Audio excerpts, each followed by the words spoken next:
Hey, this is going to be an exciting day, Luke. Hey, thanks for opening up the windows here on the Easy Breeze Yeah, porch. doesn't it feel better in here? Fresh air, Yeah, nothing oh, like yeah. fresh air. Hey, today's kind of a complicated show. It's kind of an interesting show to me, all about this unique home. I think the most unique home ever built in the Midwest for sure. Yeah, I would agree with you. Yeah, we want to show people what's behind the walls, what's underground that they can't see that really makes up the bones It's of this complicated. house. Yeah, it is complicated. What a recipe. Yeah, but we got some displays I think we can really show them, So- what this house is made of. Okay, so we're going to get into that recipe and kind of what in the world was that? These more!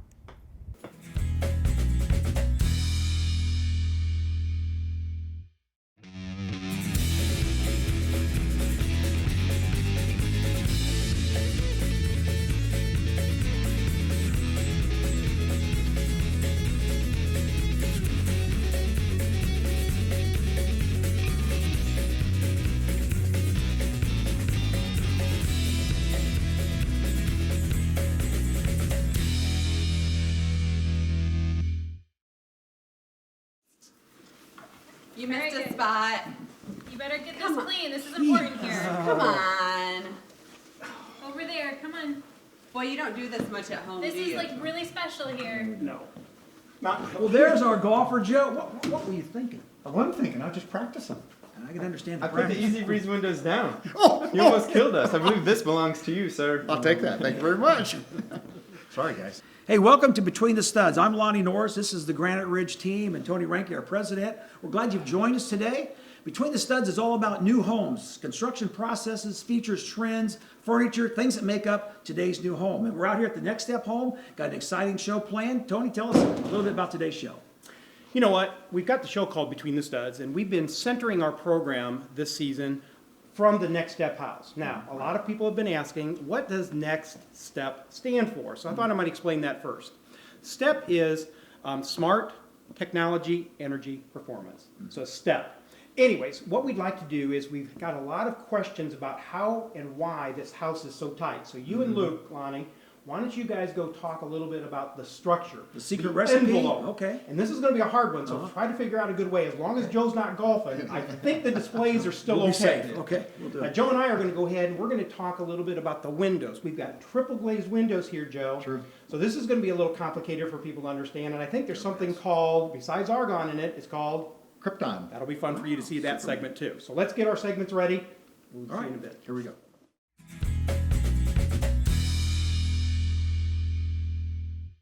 Okay, now the guys have finally finished this and it's clean and streak free. Let's talk a little bit about the railing and the glass application. Sounds good. When we were designing this home, we wanted to make sure we kept with the modern theme, so we thought it'd be great to show a glass stairway application. This is beautiful. Can you tell me a little bit about this glass? I can. The glass is tempered, so it's a very strong glass. So it's kind of like a windshield. Those are tempered. Exactly. So it's not going to shard if it would ever break. It'd be very hard to, but if it would, it's going to be a lot safer. And this is a custom application, so it's something that was done locally here, so you could get any size to meet your requirements. Now the newel post, this is very modern and unique. I like how you incorporated the stainless steel in here. Yeah, the newel post you can have a lot of fun with. You can do something a little bit larger. You can do round ones. We wanted to do a little inlay, again, a custom piece, but it's a place you can really dress up your stairs. Now, what are some other neat things that we don't see very often when it comes to spindles or what you can do with the stairs? One of my favorite things is maybe cords. That's become really popular. So you have big cables for your stairs. There's, if you have a lake home or cottages, you could have tree-like spindles, wrought irons, very popular, and just the traditional wood spindle as well. Those are all great ideas. And I know from a safety standpoint, for you and I, we both have small children. And the great thing about a new home is all of the codes. So we don't have to worry about arms or legs or anything, being stuck in between the spindles too. Exactly, and that's something the designer will work with the contractors about for your new home. Nothing anybody has to worry about anymore, and we'll make sure everything is up to date. Great, just more ideas to think about. All right, Izzy, we're sitting out here at the Next Step House, this gorgeous porch. We at Granite Ridge are getting a lot of phone calls from people that want to bring the outside in by doing a covered porch or a covered patio. And we can do those in a range of, probably $4,000 to $5,000. And there's many different ways you can do this. Can you tell us a couple different ways and windows we can use? Absolutely. You know, there's lots of different ways to transition from that exterior to interior living. One of them would be a screened-in porch, which allows, you know, the full feel of nature. We've got the glassed-in, you can have a three seasons room type place that you can go and you have your traditional windows. And this is another product that we're using right now a lot is the vinyl window, which is the Easy Breeze window. Now again, you play some golf. Have you ever broken a window? Oh, not even close. No, I did during our golf tournament, but this is a vinyl window product. It's very durable. You can actually, again, it's a no-brainer if you live on a golf course. But with this, it gives that in-between of a screened porch and a glassed-in porch area. With this, you can actually allow for a little air inside the room. You can let the air circulate by letting air come in from the top side, or if it's a beautiful day, you can actually open it all the way up. So there's every way in between there that you can use these windows. So it's a very versatile window and also allows for some protection. Again, it's not a very easily broken window. Just a really nice product. It looks pretty easy to use, Izzy, and I'm glad you closed it because it's pretty cold out here today. It is a little breezy.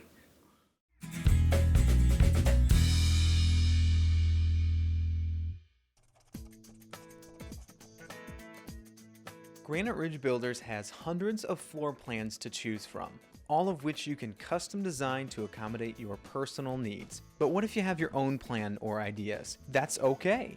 Our 3 professional on-site draftsmen are ready to take your ideas and turn them into a reality. Just give us a call or shoot us an email. We look forward to meeting with you to custom design your next dream home.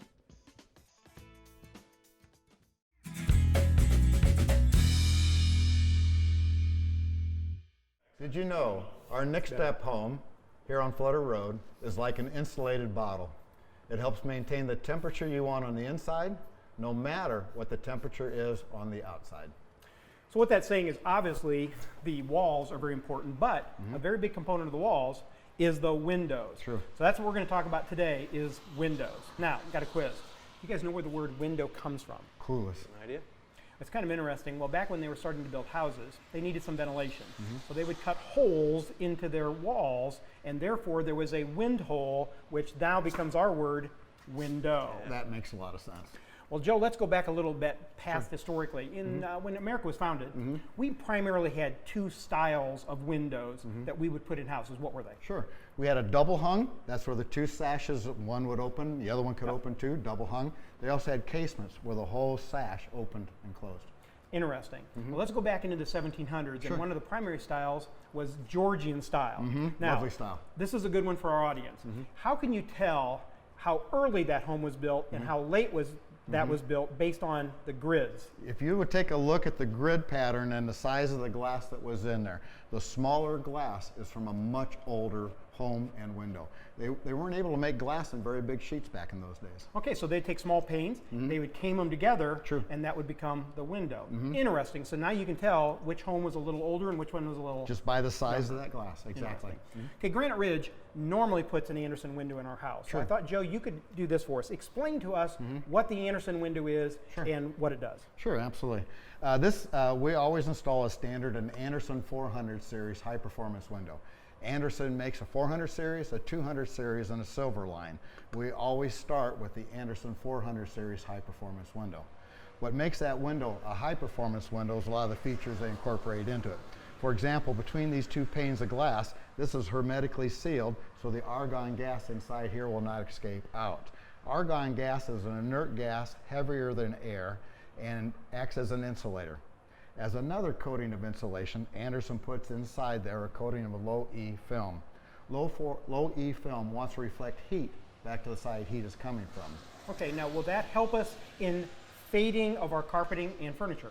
Not particularly the low E film, but they do put a coating of a UV material on there which will help reduce the fading of the carpet. Okay, that's a big plus. Big plus. I heard you know a percentage of how much more efficient this window is because of the argon in it than a normal window. Exactly, depending upon exactly which window you're comparing it to, but it's anywhere from 37 to 41% more efficient. That's a big number. That's a real big number. Now, I saw your golf swing earlier when we had opened the show up. Something about that golf club and this window have something combined together. Yeah, exactly. The golf club I used was a titanium driver, but not to be confused with the titanium dioxide coating that Anderson puts on the outside pane of glass. If you look at glass under a microscope, glass really isn't very smooth. It's pretty lunar looking. That's why when it rains, water wants to trickle down, leave streaks and spots behind.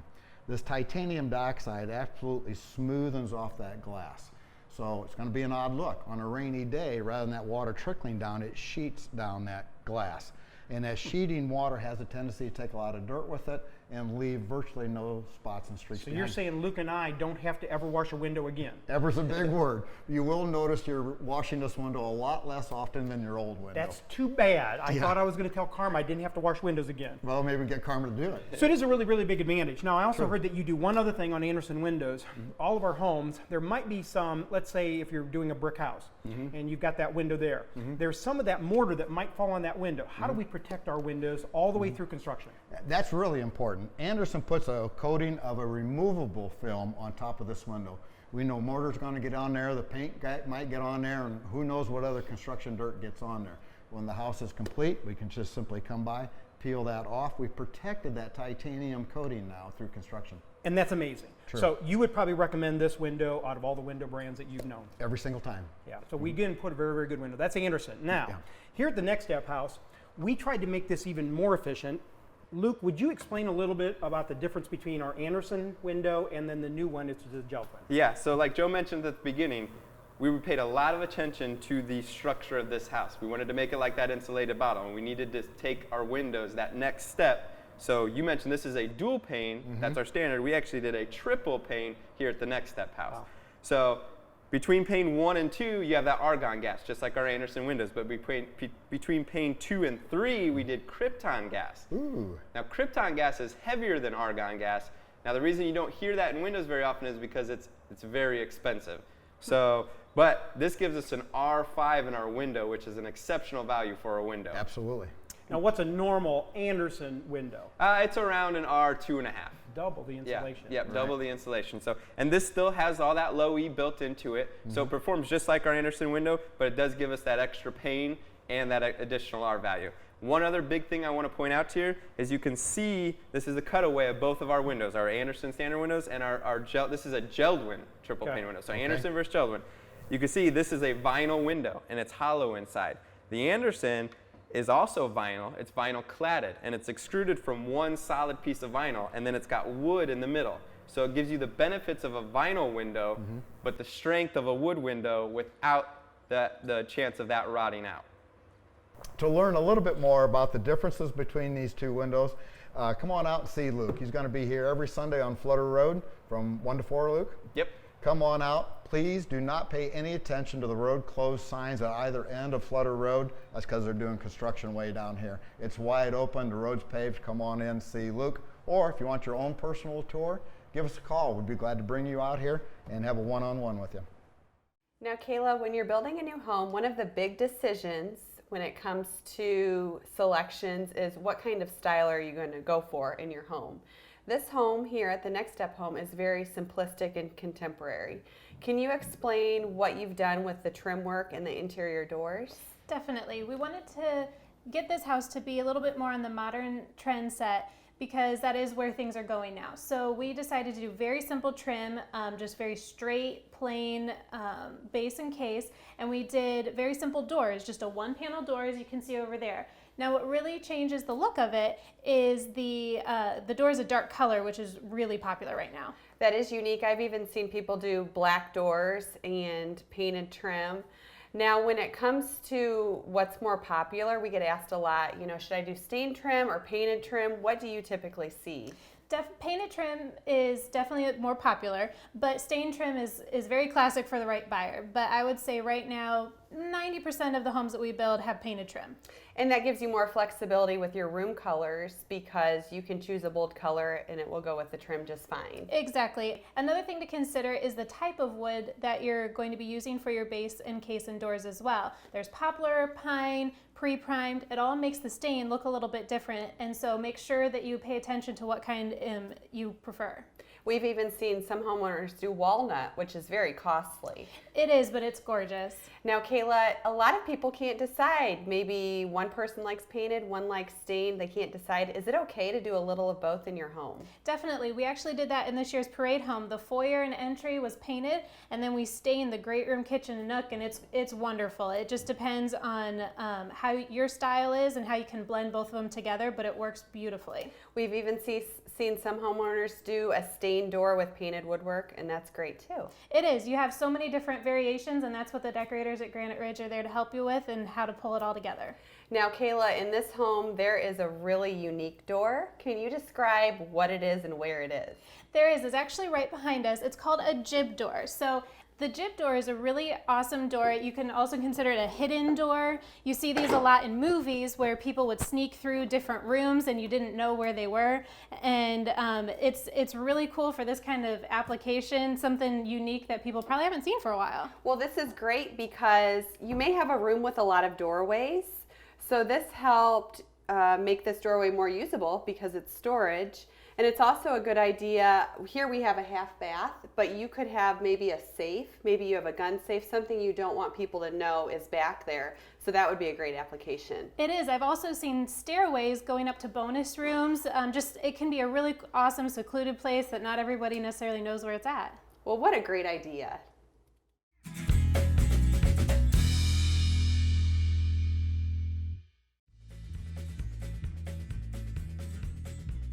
Hi, I'm Jake Whitaker with Granite Ridge Builders, and I'm here today to talk to you about a brand new community called Saddle Creek Estates.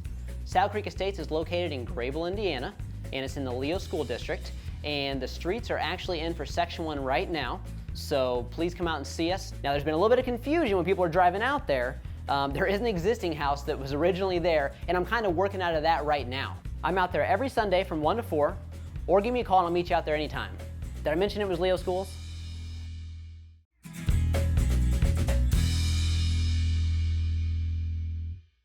Well, Luke, we've been talking about the Next Step Home and how it's unusual and exceptional in a lot of ways. And as I understand it, it really begins below ground. Right, yeah, exactly. Foundation. When we were starting to even begin to think about this house, we really wanted to start with the footer and work our way up and make sure that we didn't leave any stone unturned by making this house the most energy efficient house out there. Possibly could be. So here we are. This is a schematic, kind of breaks things down for us. Begin here with the footer. Yeah, Explain it to so us.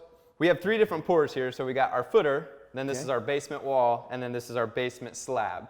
So in all of our basement concrete work, we actually put Concure admixture in the mix from the plant. Okay. And what's the purpose of Concure? So Concure is, think of it like a through body sealer.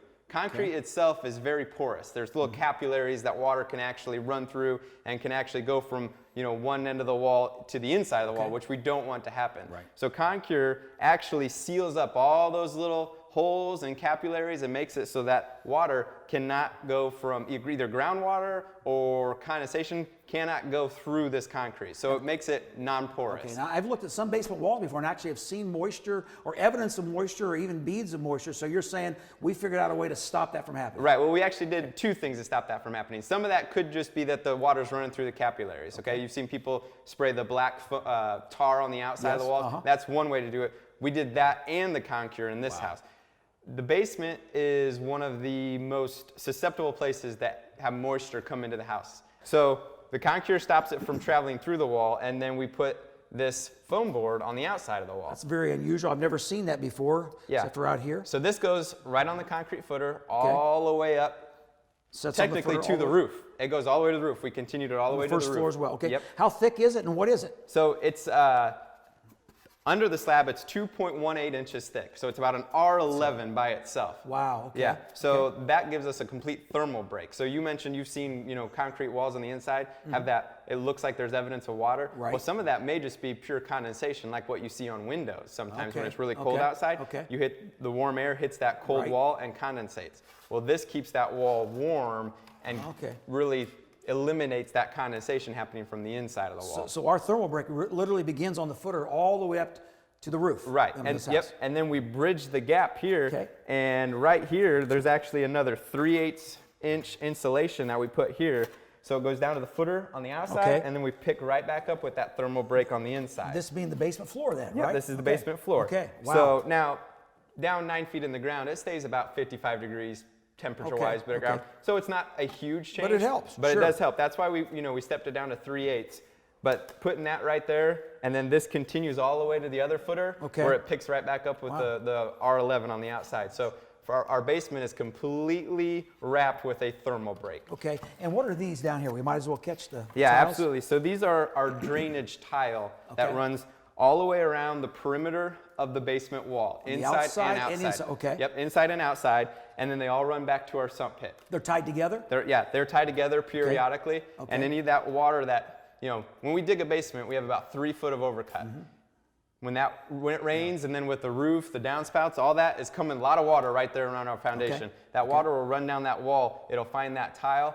It'll go to your sump pit, pump out, discharge to a swale or a pond in the backyard. It's probably another reason why we want to be careful with our downspouts and splice box to get that water away from the home. Yeah, we would recommend everybody to at least tile out, especially if you're on a basement, tile out about 10 feet or so. Just get that water away from where that overcut is and away from your foundation walls. Just one more step just to protect, if anything were to ever happen. And then, so this is our basement wall, 8 inches or 10 inches, I understand it typically, Yep, as far as yep, width? 8 Okay. inches, yep.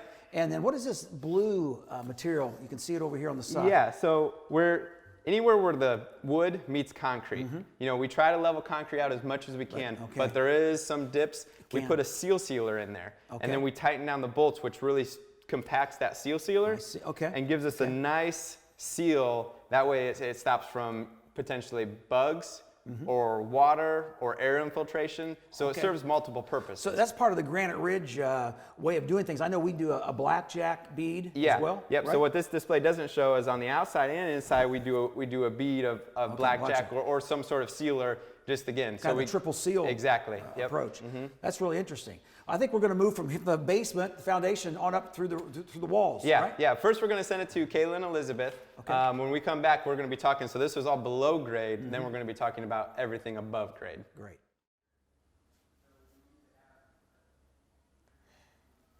Elizabeth, this is one of the most used areas in the home, the garage entry. And one of my favorite features in a garage entry is lockers. Can you tell us about some of your favorite features? Well, this is really popular. One of my favorite things about these lockers in particular are they're a little deeper. So you actually can sit here and put your shoes on or do whatever you need to do before you get out the door. Another neat thing is they actually do have some doors. So, we hear sometimes people don't like lockers because they look cluttery because you're throwing everything, but they do have some doors here.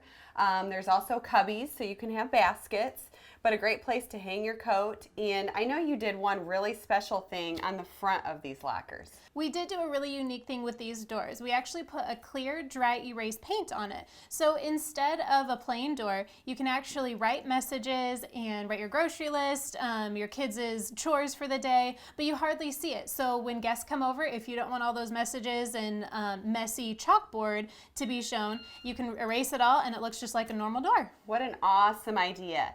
Now, lockers, what do they typically run? What would somebody expect to spend on putting something in their home? Depending on how intricate you get with it, I would say probably $900 to probably up to $2,000 depending on how custom you make it. And that's not too bad because when you look at furniture pieces that are lockers, you're looking at something like that. So Luke, we've talked about foundations and basement assembly. Let's talk about from the basement up, the walls and ceilings and so on. Yeah, I mentioned before that we had this rigid insulation going from the basement footer all the way up to the roof eave. right. So actually when we got above grade, we jumped it up to an actual 2.5 inch thick. That's heavy stuff. Yeah, it's heavy. It's really durable. These walls aren't going anywhere. No, are they? absolutely Okay, not. yeah. And this by itself is an R14. That's amazing. Most walls are about that. Yeah, absolutely. Most Yeah. 2x4 construction walls are going to be about an R15 Yeah, that's amazing. at most. Right, okay. But now the thing with that is your stud space. Your studs themselves take up 25% of a wall. Okay. A stud, the R value is very, very low. So what you're saying is this becomes the envelope. Right. So we've got insulation on the outside of the studs, which typically you don't have on a conventional house. Yeah, 'cause the exactly. studs and the wood And like you on use. a nice frosty morning, you can actually drive by and see I've where seen every that. stud is because that heat is burning that Okay. frost off. That's why you can see it. On this house, you won't be able to see that because we have that complete thermal break around this entire house. And speaking of between the studs, what is between the studs in Yeah. this particular house? So in this house, so we got the R14 rigid insulation on Okay. the outside. Then between the studs, we filled it with a closed cell polyurethane. Wow, So okay. there's closed cell and there's open cell. We went with the closed cell, Okay. which actually encapsulates the gas as it expands. Okay. So this will not absorb any moisture, and it's a complete air air blockage. So 3.5 inches roughly. 3.5 inches. Yep. Our value of that would be About an R19. So wow. yeah. So you put those two together. Yeah, we're about an R36 when you add everything In the up wall? together in the wall. Yeah. That's So- amazing. And you know what amazes me is, you know, we wanted to make this house as efficient as we possibly could, and we stayed with the 2x4 wall versus 2x6. Right. Yep. We went with the 2x4 wall, but then when we added that 2.5 inches of insulation on the outside, it gave us a true 2x6 dimension. Okay. So we could use a standard 2x6 window jam extension in there. Okay. And Luke, I know we can't talk about the entire assembly. The roof's another story, and there's a lot of insulation. How much insulation's in the attic, by the way? Well, we have an R66 insulation in the attic. So R38, I think, is maybe code. Yep. We're in the 45 range at Granite Ridge, but we're talking going way R66. beyond that. And you really can't go much more than 66 because then the first few inches will start compressing and you'll lose some R factor. People need to come out and see this house. Yeah. And by the way, we have a wall schematic. If people are interested in the specific recipe and the materials that we use and the size of materials and where they go, come on out and take a look at our wall schematic. We'd be glad to give you more information about this incredible house out on Flutter Road.